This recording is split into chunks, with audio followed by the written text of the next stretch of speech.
Firman Tuhan diambil dari Ester 4 ayat 1 sampai 17. Ester 4 ayat 1 sampai 17. Beginilah firman Tuhan.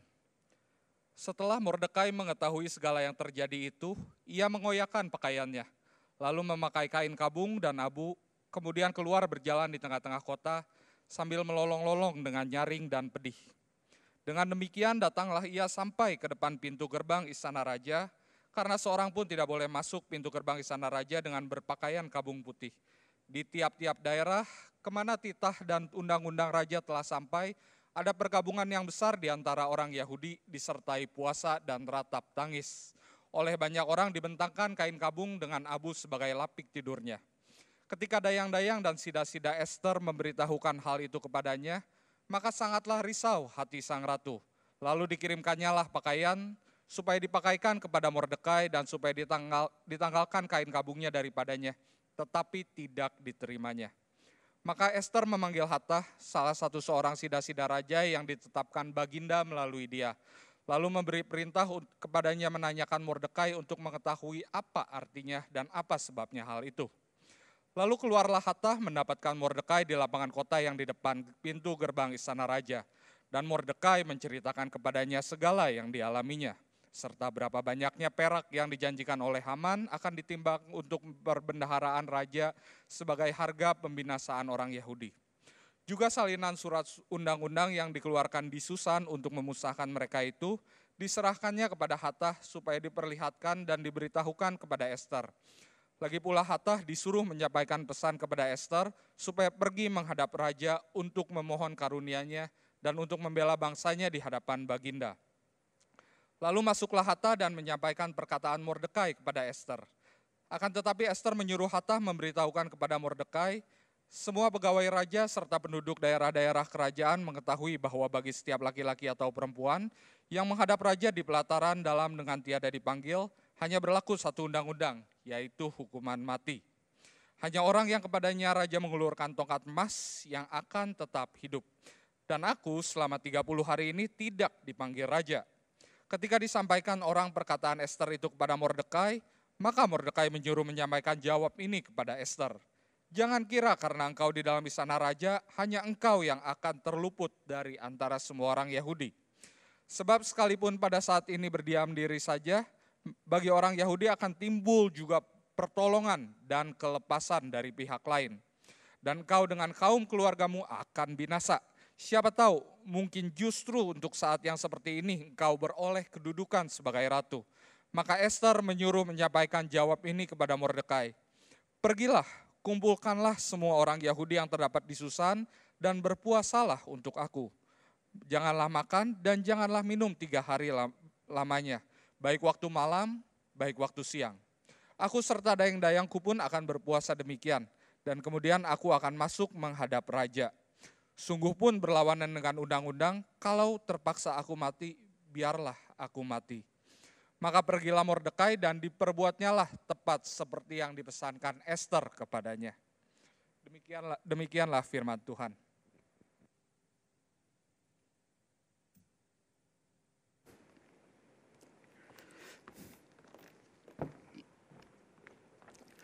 Terima kasih untuk Saudara Mike yang sudah memimpin dalam pembacaan ayat Alkitab dan Saudara Davin dan para teman-teman tim musik yang sudah memimpin kita dalam liturgi. Shalom, selamat sore Bapak Ibu Saudara sekalian. Sungguh senang hari ini kita boleh kembali beribadah bersama-sama dan secara khusus kita akan meneruskan pembelajaran kita dari kitab Ester. Nah Saudara, di dalam perjalanan hidup kita ini masalah itu pasti akan selalu ada. Pasti saudara tahu kalimat bijak yang mengatakan hanya ada 2 jenis orang yang tidak punya masalah. Orang yang belum lahir dan yang sudah meninggal. Di luar 2 jenis ini siapapun orang itu dia pasti punya masalah. Nah saudara, jenis masalahnya pun hidup kita bisa beragam. Ada yang punya masalah soal keuangan, ada yang punya masalah soal keluarga, kesehatan, pekerjaan, usaha dan lain-lain. Tingkatan masalah pun kita bisa berbeda-beda. Ada masalah yang masuk dalam kategori masalah yang ringan, yang sehari-hari. Ada yang lumayan berat, cukup berdampak terhadap hidup kita. Tapi ada juga masalah yang sangat berat, masalah yang membuat satu life changing, satu benar-benar merubah total hidup kita, masalah yang sangat rumit dan kompleks. Nah saudara, terkadang beban yang ditimbulkan dari masalah kita yang sangat berat tadi itu begitu berat sampai rasanya kita seperti sudah tidak mampu lagi menanggungnya. Seperti tidak ada jalan keluar dari masalah itu. Waktu hal itu terjadi, bagaimana seharusnya kita sebagai orang Kristen meresponnya secara Kristiani? Sebagian orang Kristen akan berkata, kamu tidak boleh merasa tertekan waktu dalam pergumulan hidup. Harus tetap sukacita. Seperti tadi ayat yang kita baca, ayat dalam berita anugerah. Memiliki kesedihan yang mendalam karena beratnya pergumulan hidup dianggap sebagai tanda kurangnya iman. Nah sebagian lagi saudara merasa begitu tertekan sampai-sampai seperti sudah kehilangan pengharapan. Tidak ada lagi sukacita sama sekali. Nah pertanyaannya saudara, apakah kita sebagai orang Kristen tidak bisa memiliki kesedihan yang mendalam yang waktu kita tertekan pada momen tertentu dalam masalah kita, namun sekaligus kita tetap memiliki pengharapan. Nah inilah yang akan kita pelajari dari perikop kita hari ini saudara, seperti yang tadi sudah dibacakan. Hari ini kita sudah masuk ke pasal 4 dari kitab Ester. Namun sebelum membahasnya, mari kita sama-sama sekali lagi tundukkan kepala dan kita berdoa minta pimpinan Roh Kudus dalam pembelajaran firman Tuhan hari ini. Mari kita berdoa. Bapa di dalam surga, kami bersyukur kalau hari ini kami boleh kembali sama-sama datang kepadamu. Kami boleh kembali akan belajar kebenaran firman Tuhan karena kami sadar kami penuh dengan segala kekurangan, kelemahan dan keberdosaan. Di mana kami perlu untuk setiap hari Minggu pada waktu kami ibadah selain pada hari-hari lainnya setiap hari. Kami diisi oleh kebenaran firman Tuhan yang akan menegur kami, mendidik kami, menguatkan kami dan mengajar kami. Karena itu biarlah Roh Kudus yang menolong kami dalam pemberitaan firman pada hari ini. Dalam nama Tuhan Yesus kami berdoa. Amin. Saudara, satu prinsip penting yang waktu kita membaca kisah-kisah di dalam kitab Ester ini adalah kita tidak boleh membaca masing-masing kejadian itu terpisah dari kejadian sebelumnya. Mengapa saudara? Karena untuk dapat melihat dengan jelas orkestrasi Allah di dalam seluruh kisah di kitab Ester ini, bahwa Allah yang bekerja di balik layar, tersembunyi, yang terlihat biasa, maka kita harus bisa melihat benang merah dari seluruh peristiwa tersebut. Hal ini sudah kita lihat 2 minggu lalu, kalau saudara masih ingat waktu awal kita membaca kitab Ester, di mana peristiwa di pasal 2 itu menjelaskan makna dari terjadinya peristiwa di pasal 1. Nah nanti pun kita akan melihat bahwa peristiwa yang terjadi di pasal 2 akhir yang minggu lalu dibawakan oleh saudara Davin. Waktu Mordekai mendengar ada persekongkolan jahat untuk membunuh Raja Ahasiweros. Dan dia kemudian mengadukannya kepada Ester. Ester kemudian memberitahukan kepada Raja sehingga 2 orang yang berniat jahat itu dihukum mati. Maka ini adalah peristiwa yang akan bersambung di peristiwa di pasal 6 nanti. Bahwa peristiwa di pasal 6 itu akan menjelaskan makna dari terjadinya peristiwa di pasal 2 bagian akhir itu.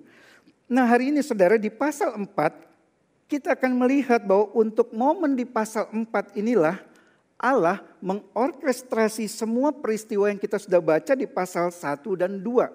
Allah sendiri yang menurunkan Ratu Wasti dan Allah yang mengangkat Ester sebagai ratu. Dan minggu lalu di pasal 3 kita sudah melihat bahwa ada muncul satu hal yang mengerikan yang membuat gempar kota Susan. Yaitu keluarnya undang-undang dari raja yang berisi perintah untuk membinasakan semua orang Yahudi tanpa terkecuali dan merampas harta benda mereka. Dan seperti tadi kita sudah baca, Mordekai berusaha untuk menyelamatkan orang-orang Yahudi dan Ester adalah satu-satunya harapan mereka untuk dapat selamat. Nah dari kisah ini saudara ada 3 poin khotbah yang hendak saya bagikan. Pengharapan akan terjadinya kelepasan dari masalah adalah yang pertama, sebuah pengharapan di tengah-tengah kesesakan. Yang kedua, sebuah pengharapan yang harus diarahkan kepada Allah. Dan yang ketiga, sebuah pengharapan yang sudah tersedia jawabannya. Mari kita masuk ke poin yang pertama saudara. Pengharapan akan terjadinya kelepasan dari masalah adalah pengharapan di tengah-tengah kesesakan. Apa yang saya maksud di sini? Mari kita lihat di pasal 4 ayat 1. Kita melihat sebuah situasi yang sangat kontras dengan situasi di pasal 3 ayat 15. Saya akan bacakan dari pasal 3 ayat 15 dan pasal 4 ayat 1. Dikatakan demikian dari pasal 3 ayat 15. Maka dengan tergesa-gesa berangkatlah pesuruh-pesuruh cepat itu atas titah raja, dan undang-undang itu dikeluarkan di dalam benteng Susan. Sementara itu raja serta Haman duduk minum-minum, tetapi kota Susan menjadi gempar. Lalu di ayat 4, pasal 4 ayat 1. Setelah Mordekai mengetahui segala yang terjadi itu, ia mengoyakkan pakaiannya, lalu memakai kain kabung dan abu, kemudian berjalan di tengah-tengah kota sambil melolong-lolong dengan nyaring dan pedih. Jadi saudara lihat sebuah kontras yang penulis kitab Ester mau gambarkan. Di dalam istana, Haman dengan raja sedang bersuka cita, sedang bersenang-senang. Duduk minum-minum, ini adalah satu penggambaran dari suasana seperti itu. Haman pasti merasa dirinya adalah pemenang. Bukan hanya berhasil membalas sakit hatinya kepada Mordekai yang tidak mau tunduk kepadanya, tapi lebih lagi dia mungkin merasa dia bisa memusnahkan seluruh orang Israel yang memang adalah musuh bebuyutan dari bangsanya si Haman ini, yaitu orang-orang Amalek. Mungkin dalam hatinya Haman berkata, akhirnya hari kemenangan bagi bangsaku telah tiba.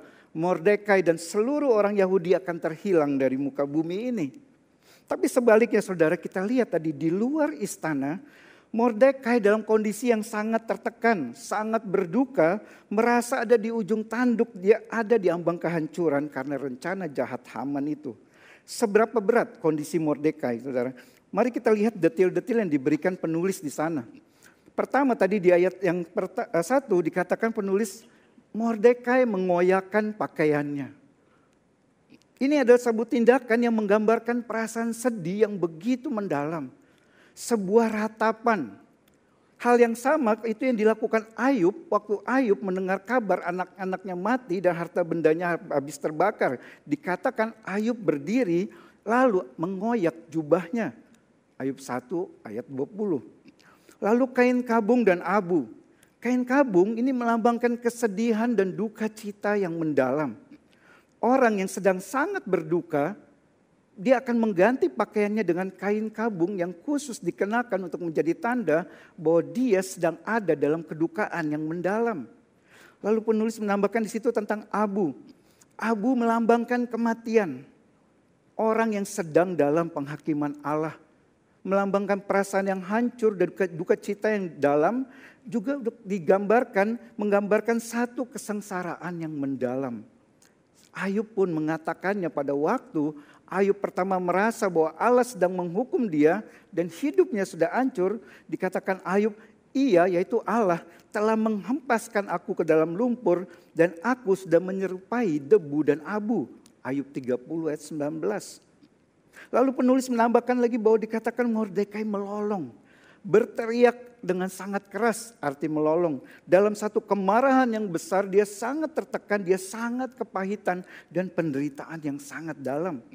Artinya saudara, penulis mau katakan di sini, Mordekai ada dalam satu situasi yang sangat ekstrim yang membuat dia sangat tertekan.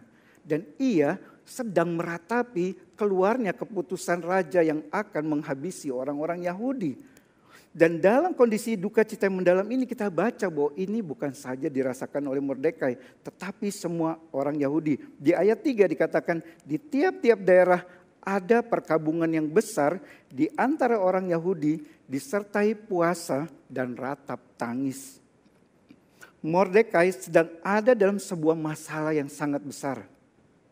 Ini soal hidup mati, masalah yang dia mungkin tidak pernah bayangkan akan dia alami dan seluruh orang Yahudi mendadak terancam akan dibunuh secara massal oleh kerajaan Persia. Saudara, mereka orang Yahudi memang sedang dalam pembuangan, tapi selama itu mereka hidup aman, tidak ada ancaman terhadap keberlangsungan hidup bangsa mereka sampai mendadak muncul satu masalah besar ini yang membuat Mordekai sangat tertekan. Mordekai meratap, berkabung seperti layaknya semua orang yang sedang menghadapi kondisi masalah yang sangat berat. Saudara, seperti Mordekai, bukankah terkadang hidup akan membawa kita ke tempat-tempat yang kalau saya meminjam istilah pemazmur itu ke tempat di mana seperti lembah kekelaman. Cepat atau lambat, sekarang atau nanti, tua atau muda, setiap kita saudara, siapapun juga selama kita masih hidup di dunia ini, dunia yang sudah jatuh dalam dosa ini, akan ada satu waktu di mana terjadi peristiwa yang mungkin tidak pernah kita bayangkan itu terjadi dalam hidup kita. Tentu saudara, saya tidak bermaksud menakut-nakuti saudara, tapi inilah fakta dari kehidupan. Bagi beberapa saudara yang mungkin saudara sudah pernah mengalami seperti yang saya maksudkan, tentu saudara paham. Seperti apa rasanya waktu kita menghadapi masalah yang begitu ekstrim, yang bukan umum terjadi, yang bukan sehari-hari kita alami, seperti mimpi buruk yang menimpa hidup kita, seperti sebuah bencana yang menggoncangkan hidup kita. Saya pribadi sendiri, saudara, saya pernah mengalami hal seperti ini. Belasan tahun yang lalu, saya mengambil satu keputusan yang salah, dan tindakan saya itu begitu salah sampai itu akibatnya fatal, membuat saya kehilangan banyak hal dalam hidup ini. Saya merasa seperti dibawa masuk ke dalam lembah kekelaman yang begitu dalam. Waktu itu ada penyesalan, ada kemarahan, ada kesedihan yang mendalam, sampai saya meratap dan protes pada Tuhan. Kenapa Tuhan izinkan hal seperti ini terjadi dalam hidup saya? Kenapa Tuhan membiarkan saya melakukan kesalahan seperti itu? Tapi saya bersyukur setelah ratapan itu, mengambil beberapa hari saya naikkan kepada Tuhan, ada satu ketenangan yang Tuhan berikan di dalam hati saya. Dan beberapa tahun kemudian saya menemukan alasannya, yang akhirnya saya justru bersyukur hal itu terjadi. Bersyukur Tuhan mengizinkan saya membuat satu keputusan yang salah, karena ada banyak hal lain yang Tuhan sedang kerjakan di dalam hidup saya melalui peristiwa itu. Jadi kembali lagi saudara, jika kelak yang kita tidak tahu kapan itu terjadi, tapi itu bisa saja terjadi, ada satu peristiwa yang tidak mengenakan yang menggoncangkan hidup kita itu terjadi, seperti Mordekai. Berkabunglah di hadapan Allah, merataplah kepada Allah. Atau jika saat ini saudara sedang dalam satu kondisi hidup yang justru sangat berat, begitu banyak masalah yang saudara sedang hadapi sekarang ini membuat jiwa saudara tertekan, berkabunglah di hadapan Allah. Merataplah kepadanya karena Ia akan memberikan kelegaan kepada saudara. Ia tidak akan membiarkan kita yang sedang remuk hatinya datang kepadanya tanpa kemudian memberikan kelegaan kepada kita. Saudara, waktu saya katakan ini tentu saya tidak bermaksud mengatakan bahwa kita boleh selalu meratap setiap kali ada masalah. Masalah kecil ringan pun meratap, tentu bukan itu maksud saya. Saya juga tidak mengatakan bahwa kita meratap kepada Allah dalam waktu yang lama, karena itu menjadi kurang tepat dan kurang sehat kalau sampai kita demikian.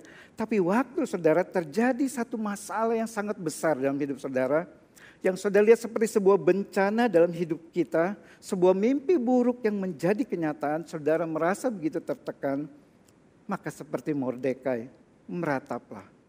Berdukalah di hadapan Allah. Karena meratap atau berduka yang sangat dalam ini bukan pertanda bahwa kita tidak memiliki iman, tapi sebaliknya justru menjadi pertanda bahwa kita memiliki iman dan iman kita itu sedang diuji. Meratap di hadapan Allah karena jiwa kita yang sedang tertekan karena masalah yang berat, bukan berarti kita adalah orang Kristen yang tidak berpengharapan. Tapi justru berarti kita yang memiliki pengharapan dan sedang bergumul dengan pengharapan yang kita miliki itu. Kitab Mazmur berisi begitu banyak jeritan hati dari orang percaya yang jiwanya tertekan karena berbagai pergumulan hidup mereka. Bahkan teman saya di seminari dia ada yang khusus membuat tesis tentang Mazmur ratapan. Bahwa ratapan adalah bagian dari kehidupan orang percaya. Apakah Mordekai bukan orang yang percaya kepada Allah? Dia percaya. Apakah Mordekai kurang beriman kepada Allah dalam situasi tersebut? Jelas ia sangat beriman bahwa Allah akan pasti menyelamatkan orang Yahudi dari rencana pembunuhan massal itu. Nanti di ayat 14 kita akan lihat buktinya. Namun saudara, dalam kepercayaan kepada Allah itu, di tengah-tengah imannya bahwa Allah pasti akan melepaskan mereka orang-orang Yahudi dari rencana pembunuhan massal, Mordekai tetap merengkuh dan mengekspresikan perasaan dukanya yang sangat mendalam itu. Ia mengenakan kain kabung dan abu. Di sini saudara kita belajar satu prinsip kebenaran. Adalah hal yang alkitabiah dan sehat bagi kita seorang Kristen yang sejati, yang sungguh-sungguh mempercayai Allah akan menolong kita. Namun pada saat yang sama, tetap kita adalah seorang manusia biasa yang dapat merasa tertekan jiwanya. Di waktu tertentu ketika masalah hidup menjadi sangat berat. Namun saudara, sebuah pengharapan akan kelepasan dari masalah kita bukan hanya sebuah pengharapan yang kita miliki di tengah-tengah tekanan, di tengah-tengah kedukaan kita yang mendalam, tapi juga ada satu pengharapan yang harus kita taruh kepada Allah, bukan kepada manusia. Walaupun Allah memberikan pertolongannya, kelepasannya lewat orang-orang yang ia taruh di sekitar kita, yang ia tempatkan dalam hidup kita. Dan itulah yang ada pada diri Mordekai. Ia meratap karena kesedihannya, karena besarnya masalah yang ia hadapi, tapi ia tetap meyakini bahwa Allah pasti akan melepaskan umatnya. Kita masuk ke poin yang kedua. Pengharapan akan kelepasan dari masalah. Ada satu pengharapan yang harus kita arahkan kepada Allah. Saudara, dua hal ini adalah dua hal yang paradoks tapi tidak berkontradiksi satu sama lain. Di satu sisi kita bisa saja merasa tertekan dan berkabung, bahkan meratap karena pergumulan kita yang begitu berat, tapi pada saat yang sama kita tetap memiliki pengharapan yang kuat kepada Allah sebagai sumber kelepasan dan pertolongan kita. Dan itulah yang dilakukan Mordekai. Kita lihat di ayat 4-14, upaya Mordekai untuk melepaskan bangsa Yahudi dari ancaman genosida tersebut. Ia datang kepada satu orang yang memang adalah satu-satunya orang yang dapat menolong dalam situasi tersebut, yaitu Esther. Esther punya akses, Esther juga punya kuasa. Ia tinggal di dalam istana dan sebagai seorang ratu ia dapat menghadap raja. Di ayat 8 kita lihat di sana Mordekai meminta Esther untuk memohon karunia raja sehingga bangsa Yahudi dapat selamat dari ancaman itu. Tapi kita baca setelahnya, Esther menolaknya secara halus dengan dua alasan yang masuk akal. Pertama, Esther katakan ada undang-undang yang mengatur kalau ada yang menghadap raja tanpa raja memanggilnya, maka orang tersebut pasti dijatuhi hukuman mati. Alasan Esther yang kedua, saya sudah 30 hari tidak dipanggil raja. Artinya apa saudara? Esther hendak mengatakan kepada Mordekai, aku sebenarnya mau menolong dalam situasi ini, tapi aku harus tunggu aku dipanggil dulu oleh raja yang aku tidak tahu kapan akan dipanggil. Karena ini saja sudah 30 hari aku dipanggil. Esther sebenarnya mau mengatakan bahwa ia tidak siap menanggung resiko dihukum mati demi menyelamatkan bangsa Yahudi. Jadi kalau kita buat sketsanya saudara, kira-kira situasinya seperti ini. Ancaman kematian itu sudah di depan mata. Orang Yahudi ini mereka punya kesempatan untuk dapat lepas dari ancaman tersebut. Mereka punya Esther di dalam sebagai ratu yang dapat menyelamatkan mereka. Jalan satu-satunya orang Yahudi bisa selamat dari ancaman pembunuhan massal itu adalah Esther harus berani mengambil resiko untuk mati bagi mereka kalau itu diperlukan. Ini adalah nyawa Esther sebagai taruhan untuk semua nyawa dari orang Yahudi. Esther harus bersedia mempertaruhkan nyawanya demi keselamatan bangsanya. Esther harus berdiri mewakili orang Yahudi, membela orang Yahudi. Namun kita lihat di sini, Esther menolak untuk melakukannya. Dan penolakan Esther ini tentu jelas saudara, kita baca di respon Mordekai dengan sangat keras. Di ayat 12-14 dikatakan Mordekai demikian. Ketika disampaikan orang perkataan Esther itu kepada Mordekai, maka Mordekai menyuruh menyampaikan jawab ini kepada Esther. Jangan kira karena engkau di dalam istana raja hanya engkau yang akan terluput dari antara semua orang Yahudi. Sebab sekalipun engkau pada saat ini berdiam diri saja, bagi orang Yahudi akan timbul juga pertolongan dan kelepasan dari pihak lain, dan engkau dengan kaum keluargamu akan binasa. Siapa tahu mungkin justru untuk saat yang seperti ini engkau beroleh kedudukan sebagai ratu. Ada dua hal yang menarik saudara dari teguran tersebut. Pertama, Mordekai menegur ketidakberanian dan keegoisan Esther yang hanya memikirkan keselamatan dirinya sendiri saja, bahkan tidak peduli kalau bangsanya sedang ada ancaman akan dibunuh secara massal. Dan hal yang menarik yang kedua dan yang paling penting dari perkataan Mordekai, yang memperlihatkan iman percayanya yang begitu kokoh kepada Allah.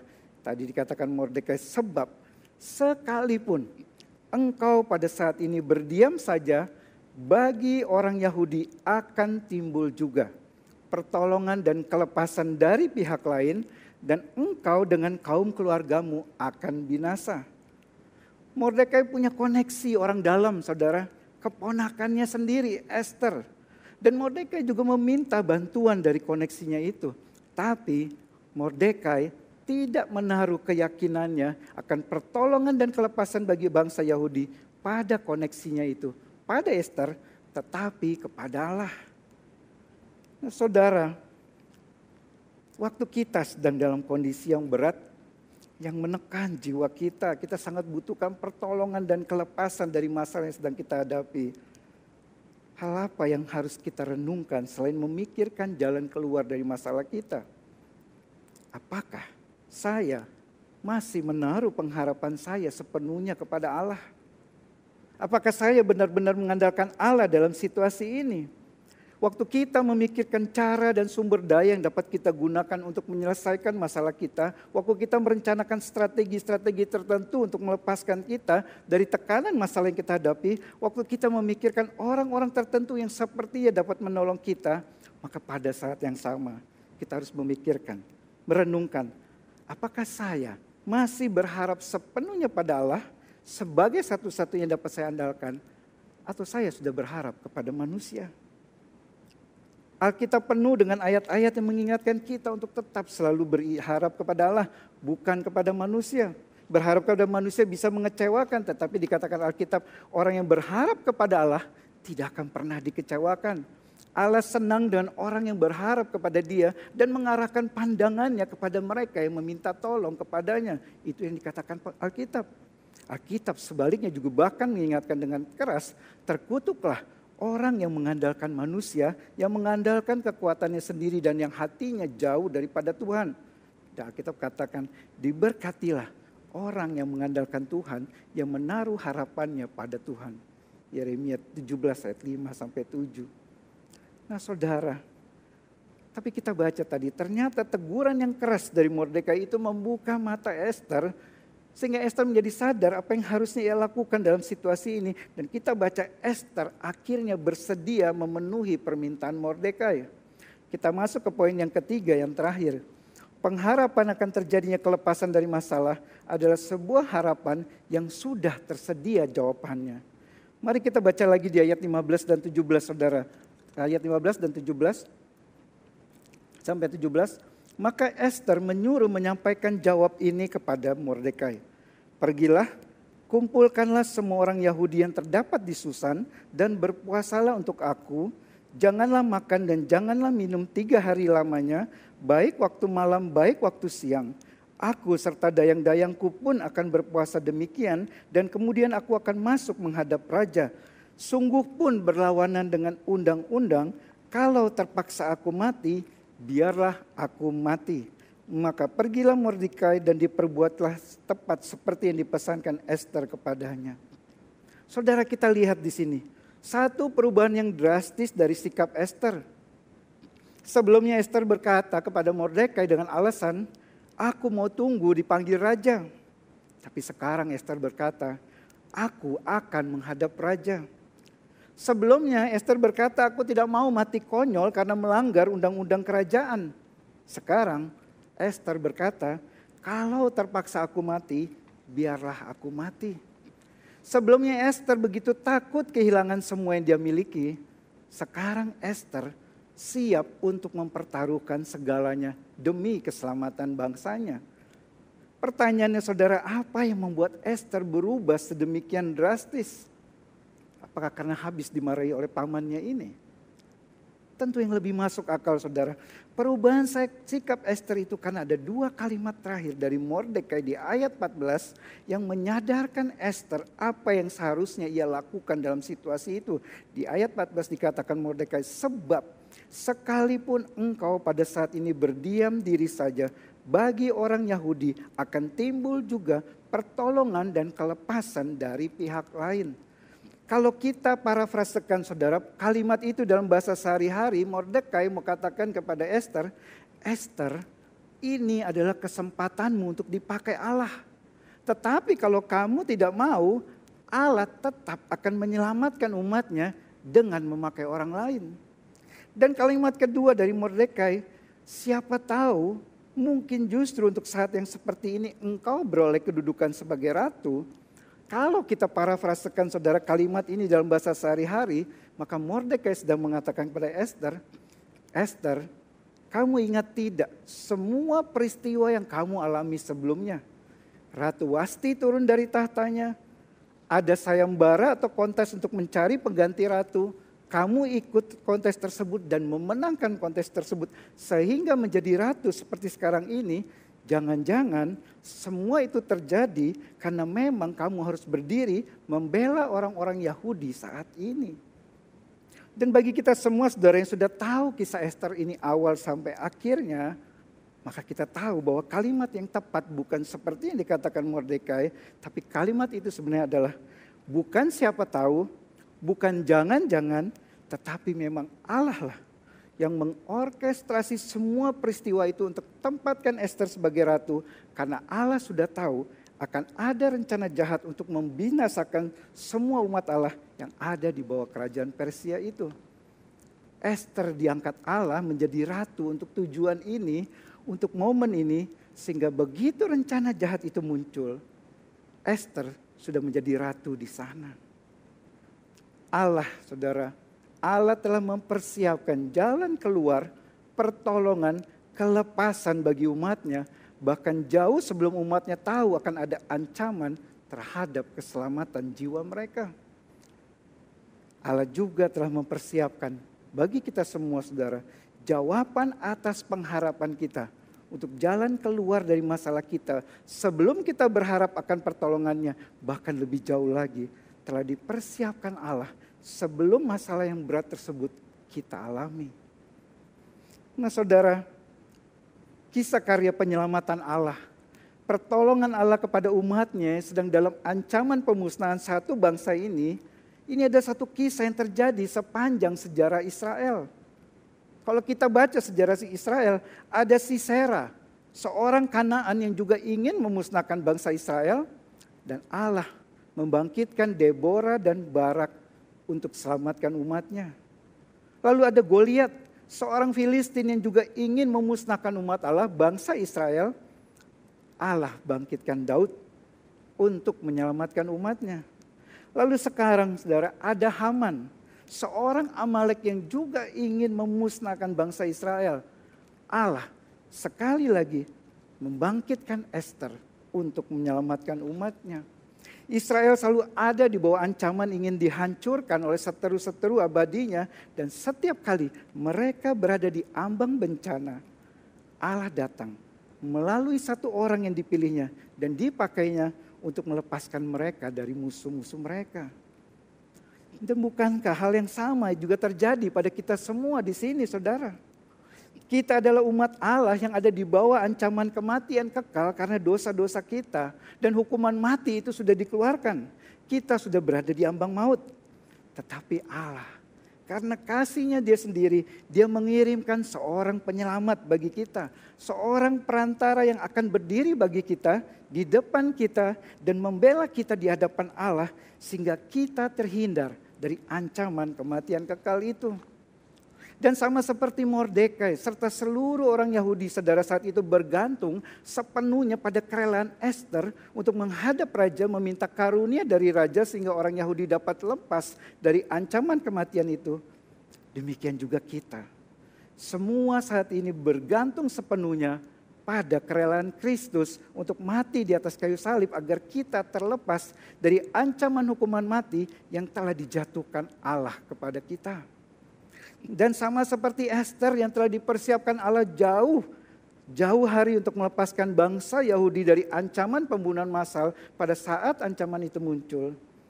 Demikian juga Kristus telah dipersiapkan Allah sejak kekekalan untuk melepaskan saudara dan saya dari ancaman hukuman kekal yang ketika waktunya sudah genap, Kristus datang ke dalam dunia mengambil rupa seorang manusia untuk mati di atas kayu salib.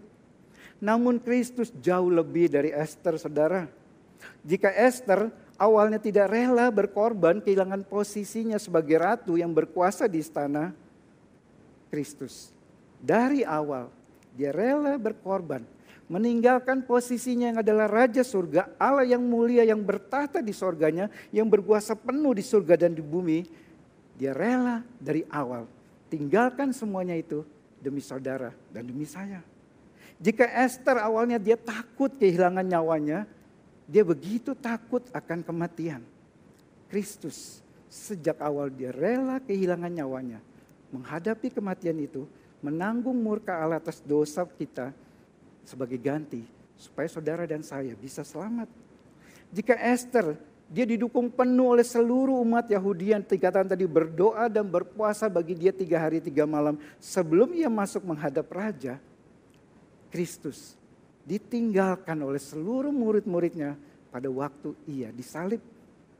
Bahkan pada waktu ia berdoa di Taman Getsemani sebelum ia ditangkap, murid-muridnya bukan berjaga-jaga, tapi kita tahu mereka malah tertidur pada saat ia sangat membutuhkan mereka. Jika Esther masuk ke pelataran dalam untuk menghadap raja memohon karunia raja tanpa terkena hukuman mati, Kristus masuk ke tahta Allah, menghadap Allah Bapa, membawa dirinya sendiri yang dipersembahkan sebagai korban. Kristus harus mati agar saudara dan saya kita dapat tetap hidup dan bisa menghadap Allah dan diterima oleh Allah. Kristus melakukan yang Esther tidak bisa lakukan, yaitu Kristus mati menebus dosa manusia. Dan Kristus menyelesaikan masalah yang terbesar yang dihadapi seluruh umat manusia. Masalah yang tidak bisa diselesaikan oleh manusia siapapun juga dia. Yaitu masalah dosa dan hukuman atas dosa. Kristus sudah menyelesaikan masalah ini waktu dia mati di atas kayu salib. Bagi dosa saudara dan bagi dosa saya. Jadi saudara, seperti apa kondisi hidup saudara saat ini? Apakah saudara sedang berada dalam situasi hidup yang sangat berat? Begitu banyak masalah yang menekan, yang membuat jiwa saudara tertekan. Dan saudara mulai merasa seperti hidup ini tidak adil bagi saudara. Mulai merasa sepertinya Allah tidak terlalu mengasihi saudara. Atau ada saudara yang memandang masa depan penuh kekhawatiran. Bagaimana kalau terjadi ini, terjadi itu? Maka saudara, inilah kehidupan. Di dalam dunia yang sudah jatuh dalam dosa ini. Yang penuh dengan masalah dan penderitaan. Yang kita tidak punya kepastian dan tidak punya pegangan yang kuat. Namun saudara, di tengah semuanya itu ada satu hal yang pasti yang dapat menjadi pegangan kita. Yang tidak tergoyahkan oleh apapun juga. Yaitu kasih Kristus kepada kita. Kristus yang menjadi pembela kita, perantara kita, penyelamat kita, pelepas kita. Dia begitu mengasihi kita sampai dia rela mati di atas kayu salib bagi kita. Dan dengan kesadaran akan kasih Kristus yang begitu besar ini saudara, mari kita menjalani hidup kita apapun juga kondisi kita ini dengan mengingat satu kebenaran yang dapat menjadi kekuatan kita. Bahwa tidak ada yang dapat memisahkan kita dari kasih Kristus. Penindasan, kesesakan, penganiayaan, kelaparan, ketelanjangan, bahaya, pedang. Paulus katakan semua hal yang begitu menakutkan setiap orang itu tetap tidak dapat memisahkan kita dari kasih Kristus. Dan ia telah membuktikannya waktu dia dengan rela menyerahkan nyawanya bagi saudara, bagi saya. Amin. Mari kita berdoa.